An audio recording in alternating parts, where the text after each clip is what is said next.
Coffee Mayong Roaster. adlaw sa mga guys. Welcome na sa laing edition sa akong electrical vlog mga guys. Another day, another chance sa atong kinabuhi mga guys. O kinisan ubusin niyo igala, murag chunggo pero guwapo. Ate Kra, Kuya Joke, magsamusmok na sa inyong kinabuhi. For today's video mga guys, nata sa coffee roaster mga guys. Para supplyan na to ang machine sa coffee roaster mga guys. Para mauna siya mugaling sa coffee beans mga guys. So anyways mga guys, naglata na mi wire mga guys para i-supply sa coffee roaster mga guys. Kunya butangan po na mo ni og spotlight mga guys para ma-highlight sa ning signage sa coffee roaster mga guys. So ang butang po mi og kublay tani guys sa ilaw mo sa coffee roaster mga guys. So akong gisaka diri mga guys para maplastar na ko ang linyada sa spotlight mga guys. So mo ni diri napita guys akong gikuha ni ang flexible mga guys kay na diri among supply ni guys para sa spotlight mga guys. O sultihan ti ka guys, ang gugma mura na nag-wire. Wa diri, wa dito, pero nani mo. Char. So back to the ball games na mga guys. So nagdilapita guys, katao na may kublight na guys, gamit ang strip light mga guys. Kay pabutangan ni Mamarki ni mga guys para ma-highlights ning nasuot sa ako sa mga coffee beans mga guys. Para dagdag attraction sa coffee roaster mga guys. Para kunin mo guys. Sa una daghang gitrakan sa una karon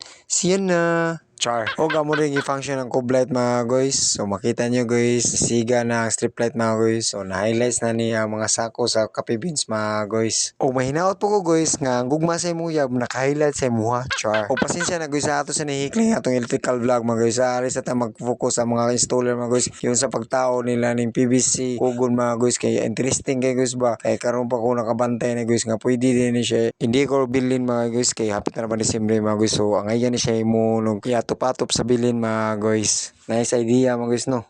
Og nahuman ginamong tao ng spotlight mga guys. Og amo rin yung energize mga guys. Among ipasiga mga guys para ma-highlight sa coffee roaster signage mga guys. Para sa makita ang machine sa mga guys. So muna na siyang makita niyo mga guys. Og dili na kutob sa akong mini vlog. Daghang salamat sa pagtanaw. Gamping na tong tanan. God bless.